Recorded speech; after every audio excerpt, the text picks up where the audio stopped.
We've surely got sound now. All right. There we go. Anyway, as I was saying, I turned on one of the mics, but I hadn't turned on the other one, vice versa.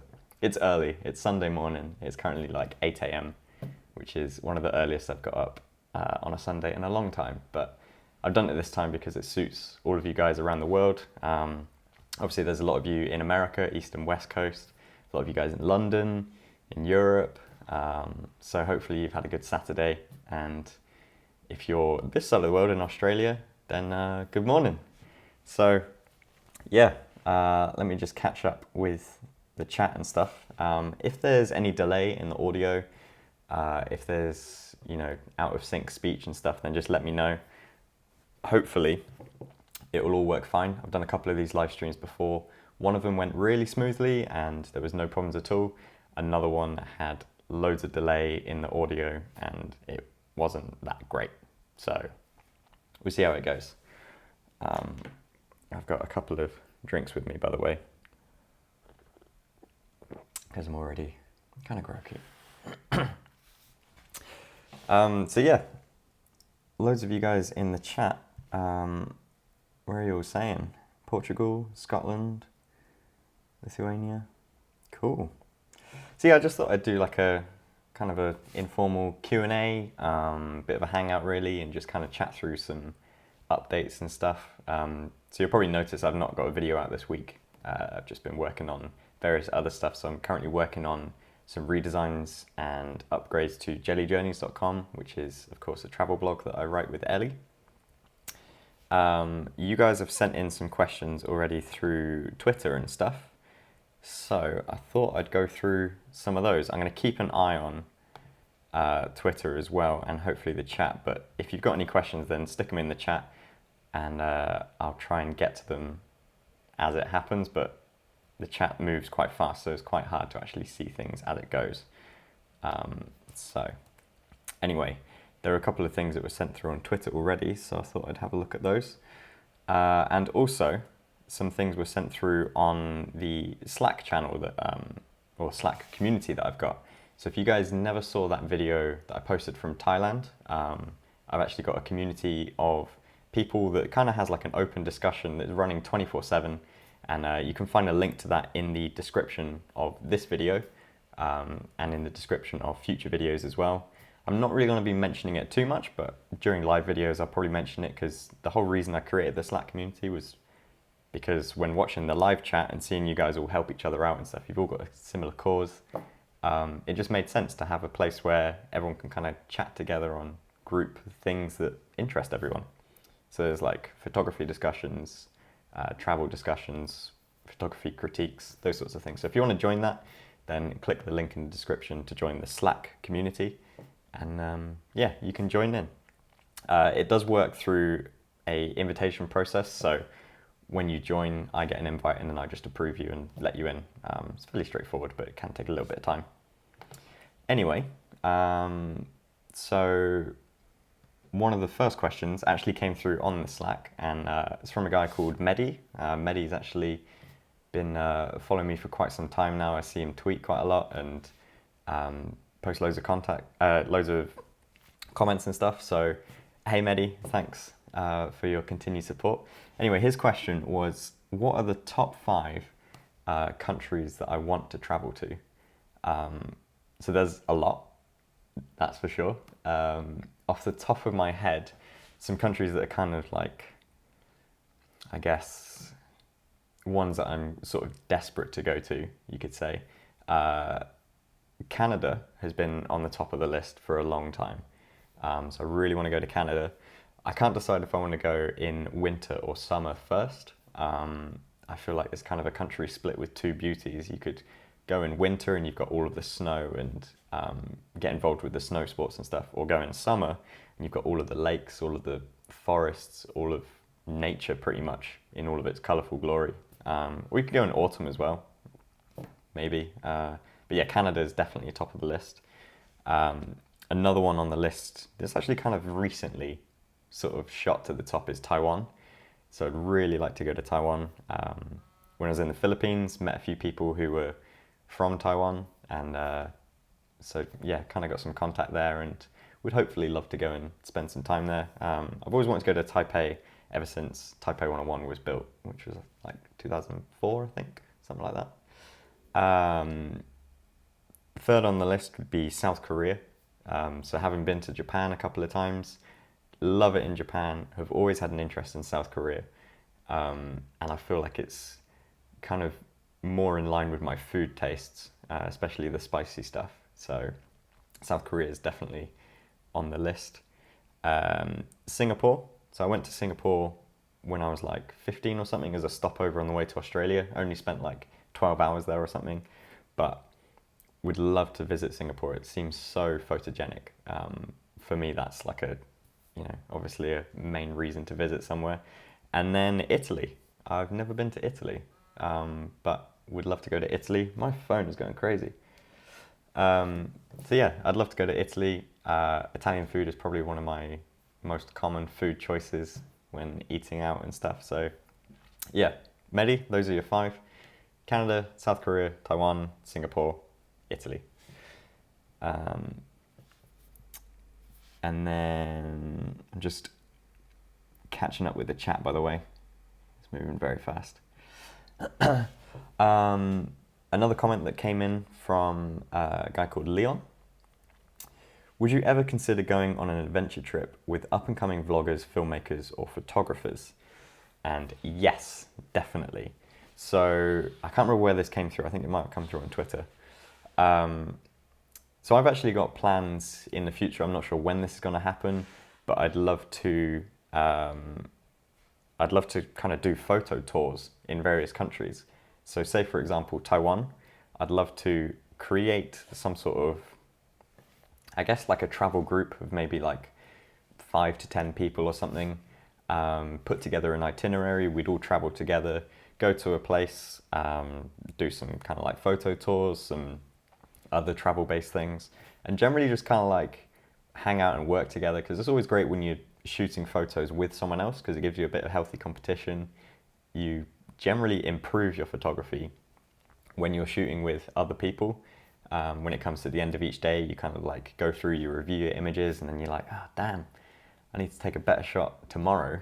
And you just end up getting better shots and stuff. So I'd love to do some sort of group tour or something. I think that would be pretty cool. It's something that I'm looking into at the moment and seeing if there are packages I could kind of put together with travel companies, because obviously when you book things as bulk, you get discount, and just kind of go through a process like that.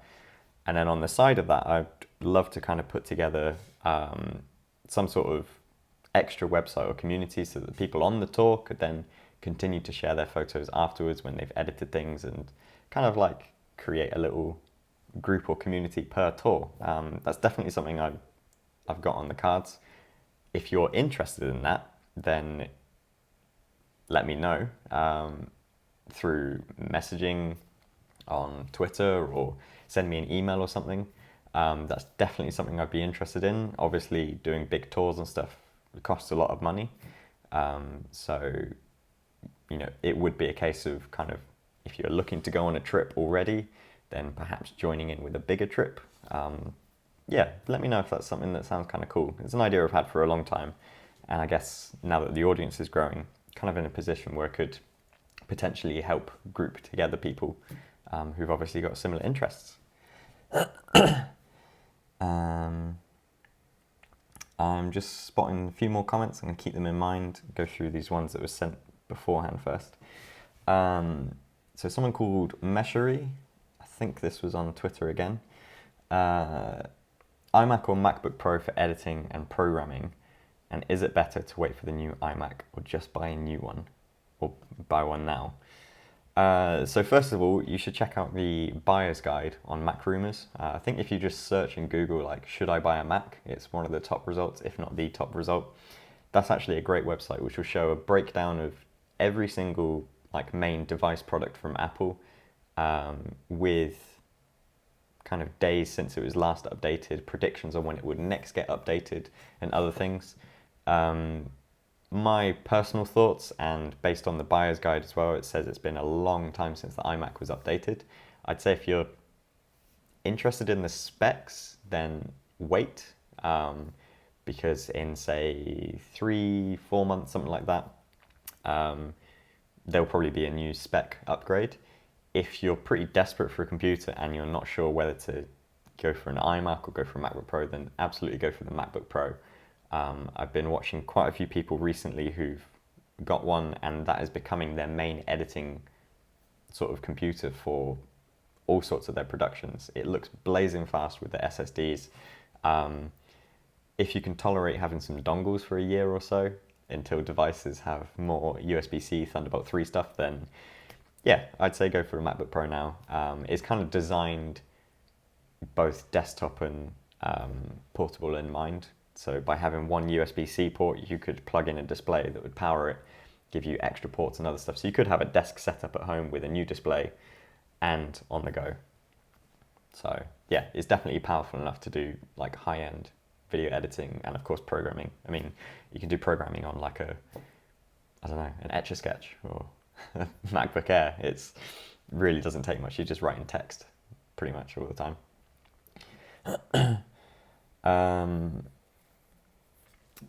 If you were to buy anything to help you creatively, what would it be? And are you planning on getting the X-T2? That's from a guy called Robert. That is a pretty tricky question, actually. So generally, a lot of what you buy doesn't necessarily affect your work too much. Sometimes there's a bit of a mirror, like smokescreen effect of you think it's improving your work, but actually you're maybe just a bit more excited to use something because you've got a new piece of tech. Obviously, there are some performance things you can get. So say if you did buy a new Mac, for example, you could edit faster because your rendering speeds would be quicker. Therefore, you'd be able to make more. And by making more, you'd get better. Am I planning to get the X-T2? Yes. That is high on my cards. Right now, I can't justify it based on other things that I'm looking to buy and other travel that I want to do. That's kind of high on the priority. So I don't need to change my camera system. I feel if I did change my camera system, I'd get a different perspective on photography. Since using Ellie's Fuji, I've enjoyed kind of shooting with that a lot more, and I'm kind of intrigued to test out Fuji. It definitely seems like an ecosystem that's like pretty great for, I don't know, just quick travel on the go. Generally, a lot of my work is run and gun. I don't tend to set up shots well in advance. I rarely go out and do landscape or long shoots where you come away with only a few pictures. I generally like to take photos as I'm traveling somewhere, so it's very much in nature with the way I travel. So that's what excites me about Fuji stuff. So yeah, we'll see how it goes, but the X-T2 is definitely a camera that I'm really interested in. A guy called Mark asks, what is your favorite photo that I've ever taken? I mean, that is a tough question. Like, I mean, there's so many different types of photography. I guess a better way to kind of flip that or think of that is which photo comes to mind first when that was asked. There's actually one that came to mind immediately, which was taken in Shinjuku in Tokyo.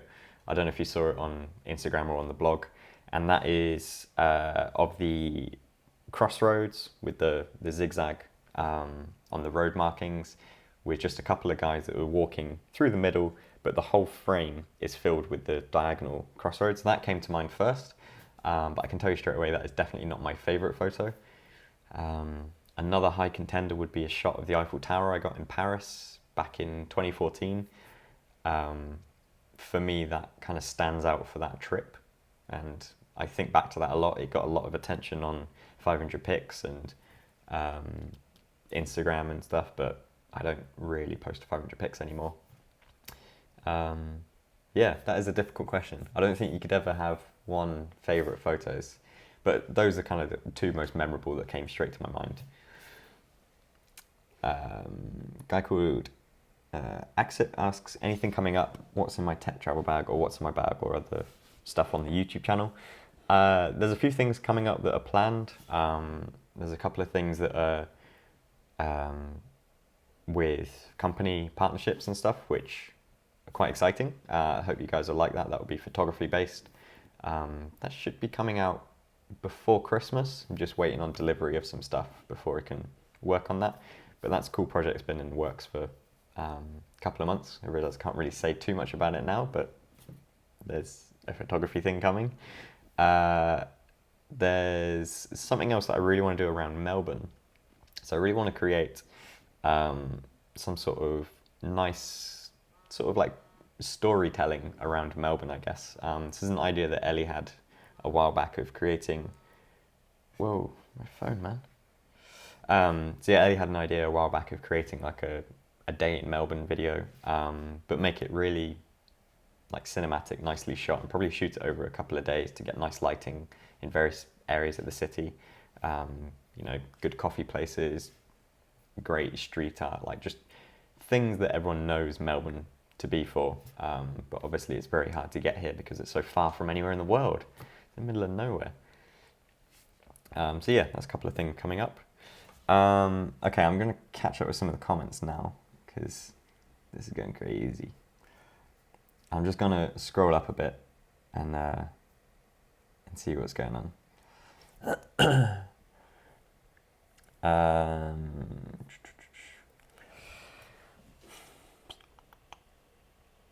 Some people from Sweden. Love to visit Sweden.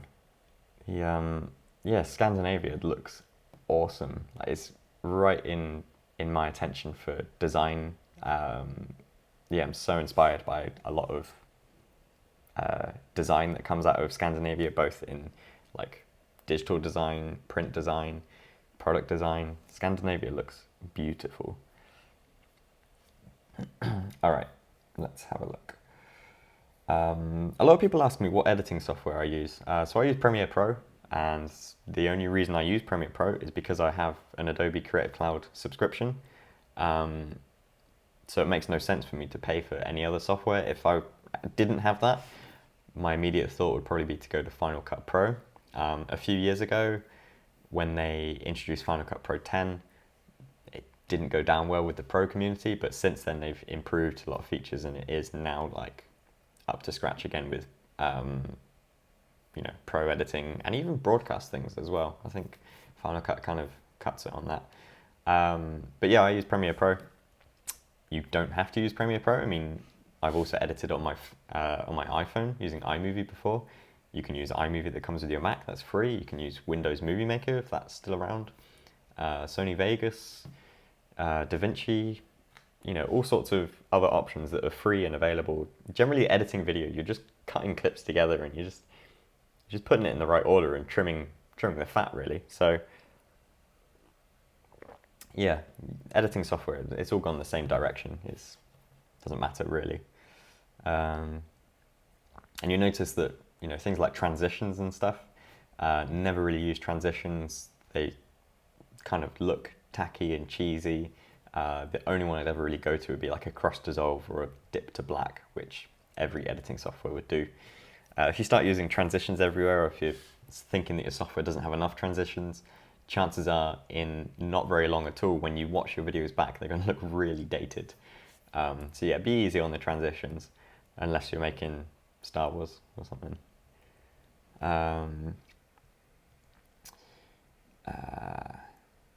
What language besides your native language would you like to be fluent in? So I did French back in school for like 3 years or something, and that was only 1 hour a week or something. But I'm okay at French. I'd love to take that further and kind of be able to speak fluent French. It's one of the largest global languages, so that would be cool. I'd love to learn Japanese. That would go down well with Ellie's family and visiting Japan. Japanese is such an interesting language, the way that it sounds and the way that it happens. Just kind of being surrounded by Japanese, you can kind of pick up some things, but it's so far removed from any, you know, Western language, and that's really intriguing. So yeah, I think Japanese would be quite a good one. I know quite a bit of Spanish. I'd like to take that to a higher level. Yeah, I don't speak fluent in any other language, but based on the way that I've been able to kind of teach myself coding and development, which is, of course, coding languages, found quite a knack for getting introduced to that. I feel like I could probably pick up other languages. Just need to learn from somewhere and have somewhere to practice it, because it's all very well learning it, but if you don't converse with anyone, then you'll never be able to maintain it. So I guess for that, then Japanese would probably work quite well. Can I have tips on how to set up YouTube? As in getting running with a channel, or setting up like artwork and things? Generally, your best thing is to just go out and do it. And I know everyone's going to say that, just go out and do it. But if you stress too much on what you're creating and how you're creating it before you've really got running, then you don't know where things could go. So if you start just creating videos about things that you enjoy watching, if you love watching people making toast, I don't know why I came up with that, but if you love watching videos of people making toast, then make videos about how you make toast, and you'll see what you enjoy about making videos and filming things, and you'll learn some stuff. And because you've got something to compare it to, you can kind of track how quality your toast is compared to someone else's toast, and then you could maybe get involved in other things that are related and other things. But if you start with an idea of, I want to get here, but I don't want to do the bit in between, that's going to be difficult. Obviously things are an evolving process. If you've never edited video before, then just put something together very simple, and then the next time put something together exactly the same, but try and do it in the same amount of time and over, or earlier. And then as time progresses, you'll get faster at editing, your stuff will get better just naturally, really.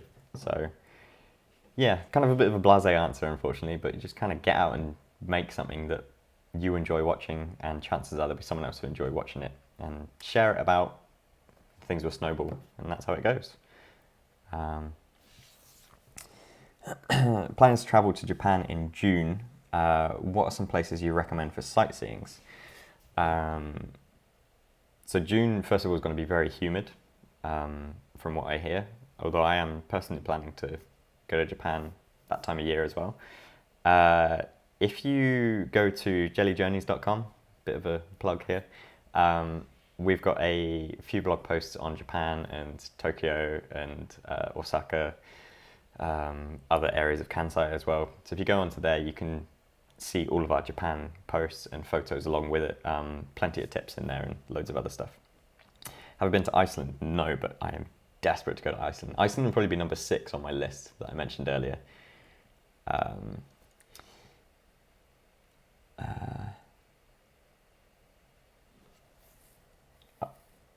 Oh, Mehdi, did I say your name wrong? Well, we've been calling you Mehdi here for a long time, so until I meet you in person, maybe you can send me a sound clip of how it's pronounced. Mehdi? Meh? Don't know on that. Okay. Looking into Triggertrap, seen your video, do you still use it, and would you still recommend it? I've not used my Triggertrap in a long time. I would recommend it. It's a great device. It still works with the new iPhone 7 as well, and the Lightning to headphone adapter. So I don't have an iPhone 7, by the way, but I follow Haya, who's the creator of Triggertrap, pretty much.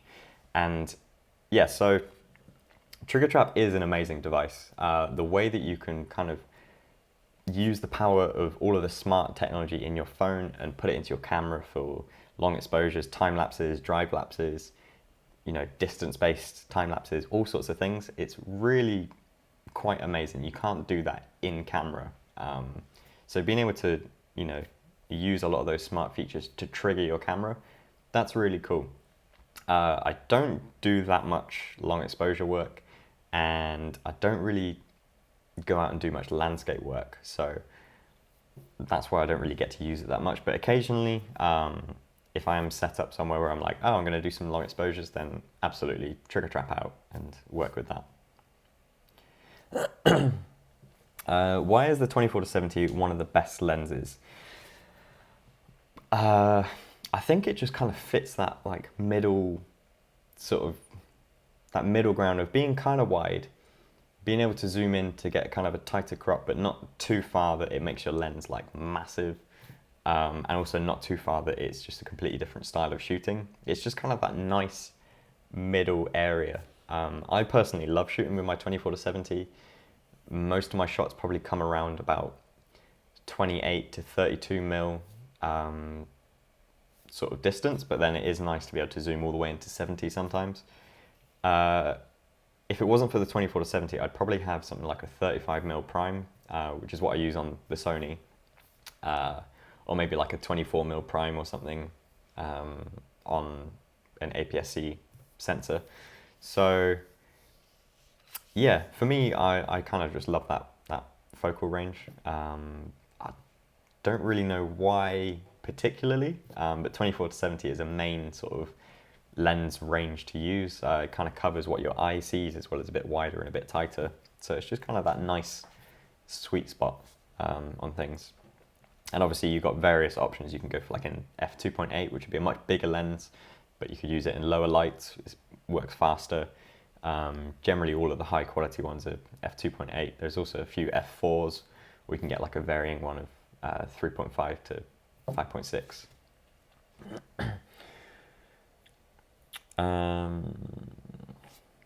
Okay. Yeah, let's go to Iceland. Who said that? Matthew White. Yeah. Yeah, I'd love to do an Iceland trip, that's for sure. Likewise, winter or summer? I'd say probably spring or autumn. So you haven't got like too long daylight hours, but not too short either. Also in autumn in particular, you have amazing sunsets in the northern hemisphere. Actually, it'd be in both hemispheres because autumn's at opposite ends of the year. So yeah, autumn is probably where I'd kind of pitch for that.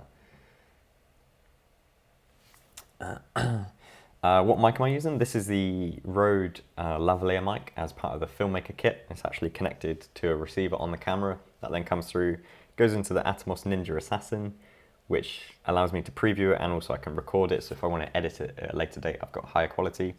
It then comes through onto my Mac and goes into open broadcast software, which then streams it out onto YouTube, and then you guys can see and hear it. Hopefully that's all in sync and it all makes sense. Have I ever been to the Caribbean? No. I would love to go to the Caribbean though. For me, that seems like a popular place. All I ever see about is cruises and stuff, and probably not going to go on a cruise for another, I don't know, 10, 15 years or so. At the moment, they're not really targeted to my sort of style of travel. But that's not the only way you can travel that region, of course. It's just that's the mental picture I have in my head of there.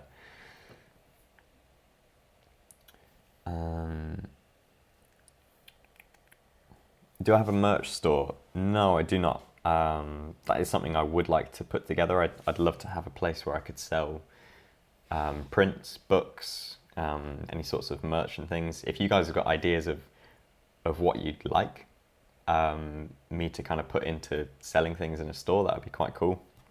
Because there's a lot of other people that I follow who, you know, sell a lot of stuff, and it's great to kind of have the ability to buy into the things that they're making because you enjoy watching their content and supporting them and stuff. So yeah, that would be a cool place to sell things. Otherwise, selling on Amazon is actually fairly easy. I've just never really looked into it. But yeah, it'd be good to put some kind of prints together on things. How do I color grade? Everyone always asks this. I'm not a professional colorist. I haven't had any sort of professional experience on it. I've watched maybe like 2 tutorials on YouTube, just searching color grading S-Log A7R Premiere, and yeah, just kind of just playing around with it. Every video that I do, I'm learning new ways of coloring and grading. A lot of people are asking if I can make a video on that, and at some point I will. I'm just, because I'm not a professional colorist or anything, I'd have to caveat it hugely of being like, you know, disclaimer, I don't do this professionally. If I'm honest, I don't really know what I'm doing with it. But yeah, I enjoy the picture quality that comes out, and I guess from my experience of editing photos and knowing about color, and you know, design theory with color and stuff, that's where I enjoy color grading. Whether I'm doing it the same way that the pros do it, I'm not sure, but maybe I'll make a video of kind of sharing my process and hope to get feedback from others, because there may even be better ways and easier ways that I'm doing things. But yeah, a lot of the filming that I do is in S-Log, which is in like a grey sort of picture. So I physically have to color it in order to share it, because no one wants to watch this washed out image. But yeah, that's what I like about the control with the Sony. The video is amazing on it.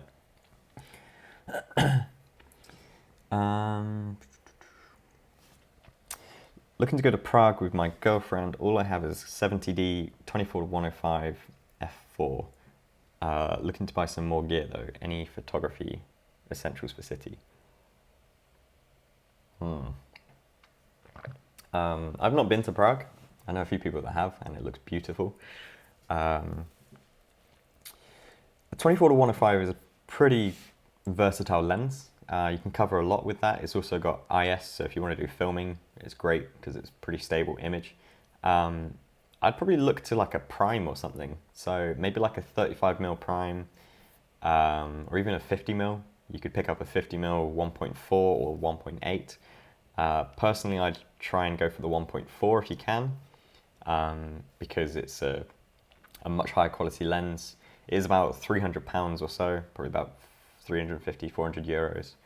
The 1.8 is like £100, but it's pretty plasticky, and I kind of see it as a little bit of a throwaway lens that would maybe last like a year or two and could potentially kind of wear down a little bit. But a 1.4 is a great lens to work with. Or even if you want to spend big bucks and go for a 1.2L, that's like £1,000 or something. Or you could go for the STM pancake lenses, like the 40mm or the 35mm. No, it's not 35. The 40mm or the 24mm. They're great lenses to use. I use the 40mm a lot around Paris, and it gives you a great, like, fairly narrow, what your eye sees, depth of focus, pretty much. That's the wrong term. And yeah, so the shots that you'll get from that, because it's a prime, you can't zoom. It really makes you think about what shots you can get, and especially having a 24-105 currently, you'll probably walk around and you'll maybe get a shot and then you'll just zoom in and get a closer shot or something. But if you've got a prime, you physically have to walk somewhere to get a tighter shot. And by walking somewhere, you may spot a different shot. So primes definitely improve your photography because it makes you think that much more. Plus, they're also generally sharper. So yeah, the picture quality from primes is incredible. If I had all the money in the world, all of my lenses would be primes. But obviously, the longer they get, the more expensive they get. So yeah.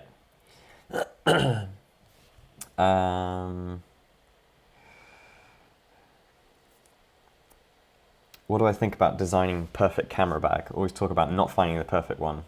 Why don't you try and design one? It's definitely crossed my mind. I'm not a product designer or anything, so I wouldn't really know where to start physically, but I'd love to work in collaboration with a company. So I don't know, say if I was working with Lowepro and they were like, right, what do you want to fit in this bag, and how do you want it to look, and how do you want it to work? I definitely have a few ideas to shoot over to them on that. I think the difficulty I've had in recent years is because I shoot with DSLR and mirrorless, I'm kind of trying to fit into two different categories. So obviously a mirrorless camera is a lot smaller than a DSLR. So trying to find a bag that fits both is difficult because one of them is going to struggle to fit. You're either going to have a mirrorless that's kind of bouncing around, not that well contained, or a DSLR that's really crammed in, has to go in without a lens or something. So I think that's a big problem, which is obviously a personal problem, but still, in the bags that I currently have, there are things that I could improve that I'd love to see happen. So with my current one, for example, I'd love to kind of just make it that little bit deeper so that the lid could be kind of packed out a little bit more, so the pockets in it are really flat. And that's something I really miss from my other bags. Just being able to kind of stuff in extra things, you know, cables, adapters, all sorts of stuff. As soon as I do that in that bag, it kind of presses against the camera gear, and also the pocket doesn't expand that much. That's probably number one problem. Other bags I've had in the past have either just been a bit cumbersome to get in and out of, or, and this is the biggest problem I find so many times, is they only put a strip of Velcro down like the middle of the bag, which immediately limits what you can do to connect other things together. So that's the biggest thing I see most commonly.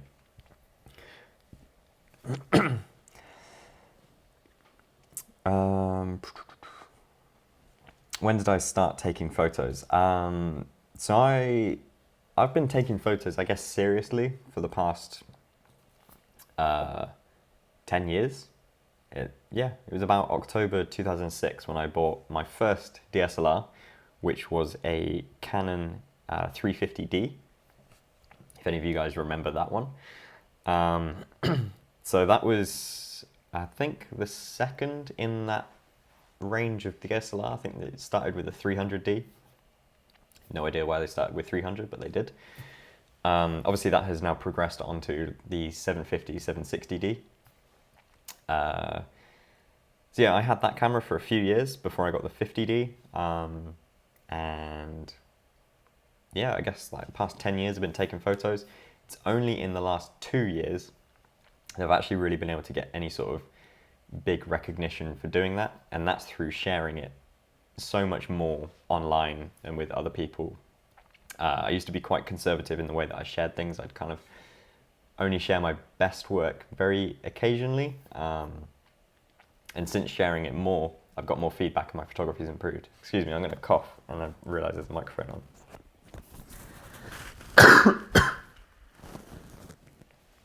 Sorry about that. Oh, my voice is going. So yeah, I guess the last 2 years is when I've been able to actually do like paying gigs and stuff. But before that, it was about 8 years of, you know, playing around with the camera a lot more, always going out. My dad always said that I had a parachute because I was just always around with a backpack, pretty much had a camera on me all the time. And since he started getting into photography, he's now got a parachute. So yeah, joke's on you now, Dad. Okay.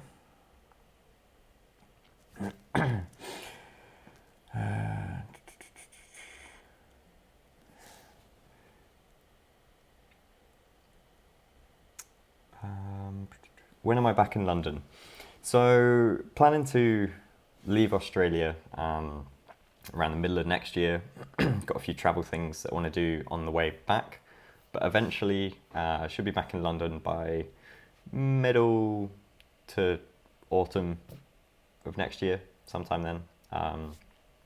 Looking forward to it. I think I'm going to look at London in a completely different light. Like, it's just, by spending time away from somewhere and moving somewhere else to kind of like live in a new city, you get to explore things and you see the finer details of stuff, and you realize there's times when you don't explore your own home a lot. So I think going back to London, there's going to be a lot of areas that I've kind of walked through a lot and I know very well, yet I've not really taken photography there. So that's going to be an interesting thing. I think I'll go back and start taking a lot more photos around London. So yeah, sometime middle to end next year. Okay.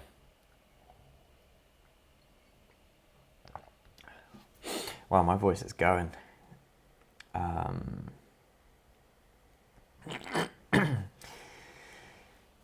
How much do you use Photoshop after publishing a photo? I guess you mean after editing. So I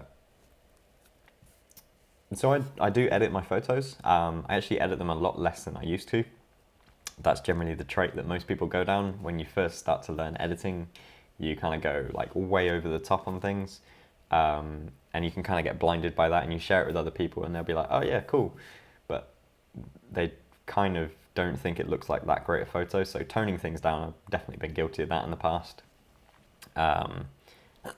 Generally I like to create things that look very natural and very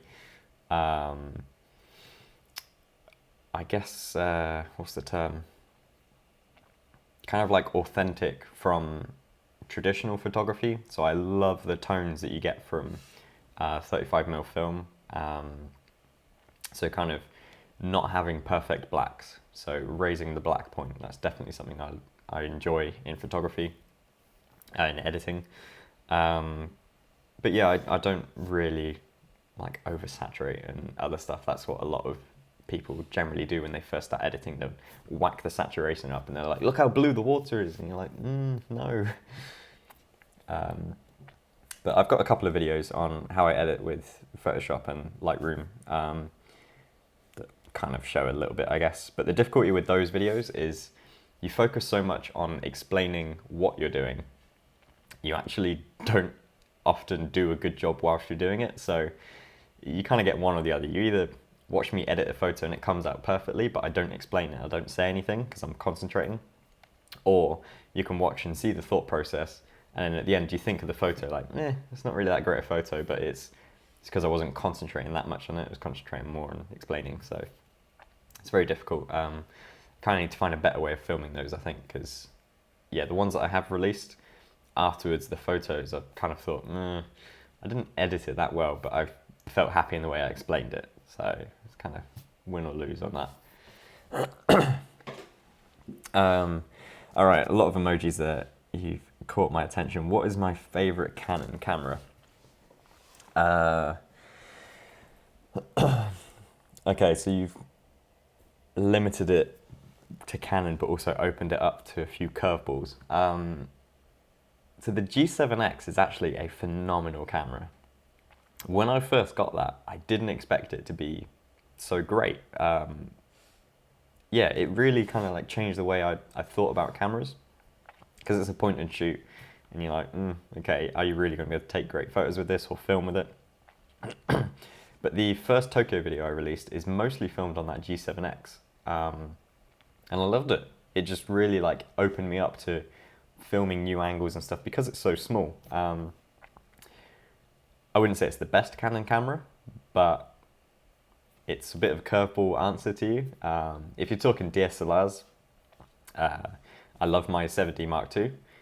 The 5D Mark III kind of was a long-standing, top camera that would kind of fit my needs, but when I was actually able to upgrade my camera, it had been out for so long that it really didn't seem right to get that, because I was always thinking, is a new one going to come out? Is a new one going to come out?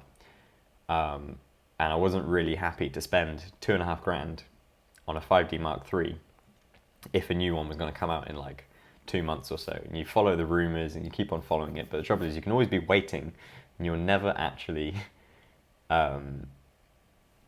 you'll never get anything if you're always waiting. So with that in mind, I settled on a few other things. Eventually got the 7D Mark II, love that camera. Built like a tank, just like the 5D and the 1D, but it's kind of like crosses all things together. So it's got all the sports functionality of the 1D.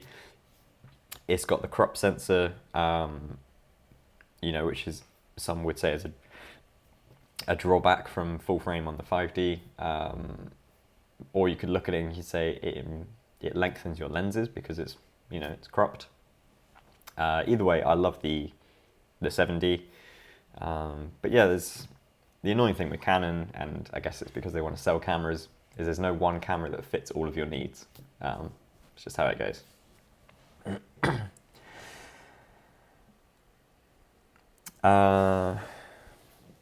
Did I study photography at A-level in uni? No, I didn't.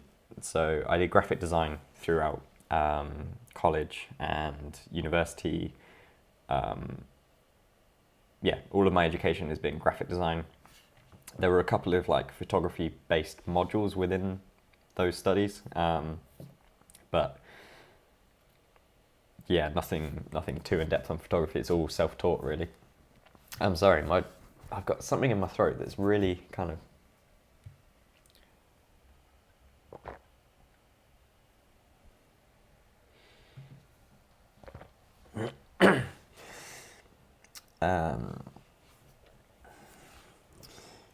I find that the more into photography I get, the more difficult it is to take pictures. I sometimes feel like nothing is worth photographing. How do you stay motivated? I know that feeling. You can get quite complacent with both your gear and your location, and you can sometimes feel like, oh, your gear's not good enough. You'd be out more if you had this camera or something. And in reality, that's not true. You know, you could go out shooting with just your phone or something. What definitely does happen is you can kind of get blinkers. So as you're traveling around your local area, you're just focused on where you're going. You're not really thinking about shots you could be getting, or if you start overthinking it, you end up kind of taking obvious shots and just not really doing it naturally. That's what I love about travel photography, is when you go to a new area, you're invited into different streets because you're like, oh, what's down there? And then when you see it, that's when you take the photos, and that's what I love. But tips, if you want to improve your photography in your home area, are to kind of recognize the things that are around you that you know very well, but they change over long periods of time. So one of the last places I was working at in London, when I was traveling there every day, I'd spot this train track and I'd see the train track and I was like, oh, that's, it's a pretty great view. Never took a photo because I was always walking to work or walking home from work. But as the evening started opening up, so that around 5-6 p.m. was like a sunset times, that's when I started taking photos. And if you just challenge yourself for 5 days of the week to take a photo at the same time every day of that week, and then choose your best one or see what's different about them, that's a good little way to kind of compare your photography to the rest of your photography, but on the same subject in a relatively small space of time. And each day you'll have a different mood, you'll have a different opinion on taking the photos. Some days you may not even want to take a photo at all, or you're running late or whatever. But that's a great way to kind of experiment with things and spark an interest in your photography again. Yeah, it's probably one of my top tips that I've tried a lot and does work.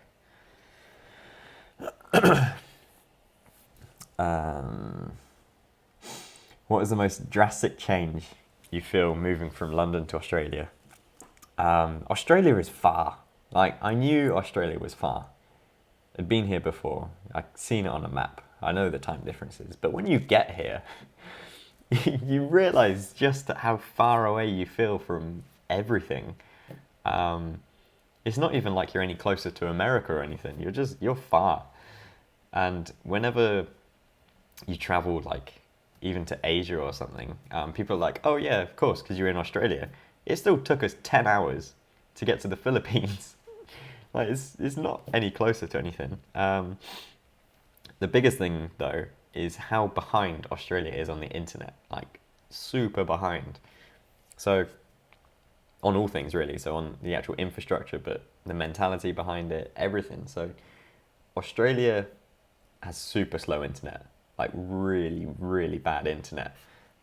It's probably about, I'd go as far as saying maybe about 10 years behind the UK. Yeah, super slow. I got lucky here in this flat because we managed to get a network that is above the main broadband network in Australia. So we've actually got 100 up, 100 down speed, which is, as faster than what I had in London. But the rest of Australia is so slow. And the mentality to, following things online, working with companies online, they don't get it. That's the thing that I kind of struggle with being in Australia.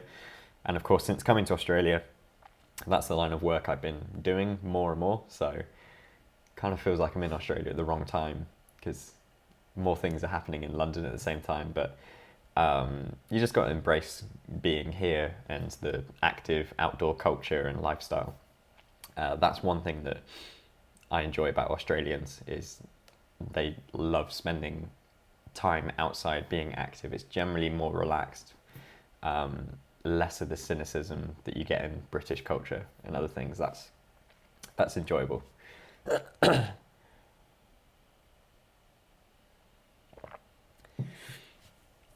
Favorite place in New Zealand? Franz Josef was probably one of the top places. That was amazing there.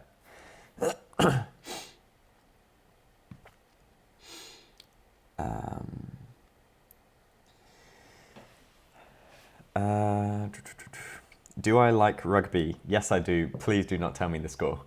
Do not tell me the score. I don't know what happened. I'm going to try and catch up with the England game.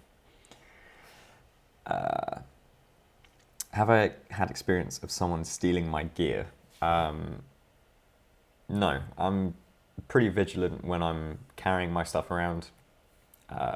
Always have it at least on me, or physically touching me or something. I know some people have had gear stolen from their person, like literally from their pocket or whatever. Luckily that's never happened to me. I'm generally quite smart about how I would go about keeping things secure. That being said, I never really let that stop me from taking photos. At the end of the day, it's a tool. If I'm going to go there and want to take photos, or if I'm working somewhere taking photos, then I need to remember it's just a tool, and if it goes, it goes.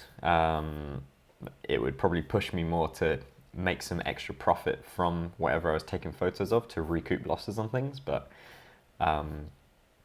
yeah, it's never happened. I've never felt in a position where I've feared for my gear or anything. In various countries around the world, it's never happened. If anything, I'd probably be more likely to have something stolen in London than I would in, third world countries, to be honest. Yeah.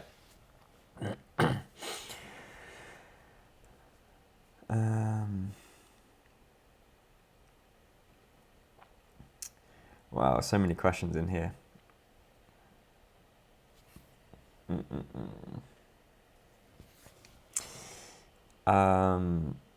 Okay, this is a interesting one. How do you enjoy a place and don't invest all your time taking photos? I usually feel if I don't make a photo, I will not remember it. So yeah, I try and think of travel first and photography second. So this whole year, all the traveling that I've done is all personal. It's travel that I've wanted to do and we collectively have wanted to do. The photography and the content kind of comes second to that, and essentially we're making it for us, but we feel it's worth sharing because other people want to follow that. And that's where it maintains its fun. We're not working as such, we're just creating. And yeah, so when traveling somewhere, I'll experience it. I'll still take photos. By taking photos, I feel like I explore further into areas. Like I was saying with the side streets, you'll want to go down because you want to find a shot or something. And that's a way of discovering the area and getting to explore it. But yeah, it's kind of hard to explain. Some people would, I have had a few people comment saying like, oh, why don't you actually explore the area rather than just making videos and stuff? Like, well, first of all, you don't know the behind the scenes because you're only seeing what I'm sharing, which is 10 minutes of 24 hours. So yeah, there's a lot that you don't see when we are exploring somewhere without cameras or without taking photos. Obviously, we don't share that because we didn't have anything to record it with us. So yeah, don't really know where I'm going with that.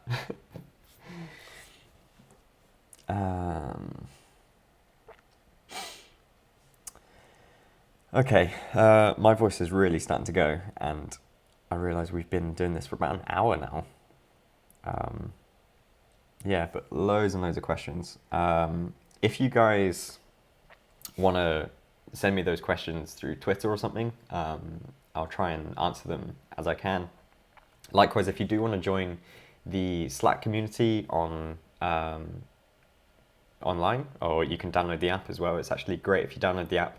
You can get notifications, you can have conversations with everyone who's part of it. Follow the link in the description. It is allam.co/slack-signup. If you click onto that one, fill out your details, and you can join the Slack community and continue the chat. So the reason that I created that was from a live stream where everyone was chatting, everyone was helping each other out. And I was like, you know what? We can do this 24/7. We don't have to have a community just when I'm doing a live broadcast. So yeah, if you join that, plenty of advice, tips and all sorts. It's been running for a couple of months now, and yeah, it's working quite well. So send your links and details and questions and everything through there. If you're not already, then you can go and follow me on Twitter. Check that out, put a little picture in there. And yeah, send your details, and I'll get back to you on your questions. I'm going to head off now though, because my voice is really croaking up. When you talk continuously for like an hour or so, it's hard to do that, and I want to cough, but I got a microphone, so it's, yeah. Anyway, I just want to thank you guys for coming today, and I'm gonna share this hopefully on the channel. I may edit it down, or I may just publish it like this, but I know it's about an hour long. So anyway, catch you all later guys, and I'll speak to you again soon. Bye bye, have a great night.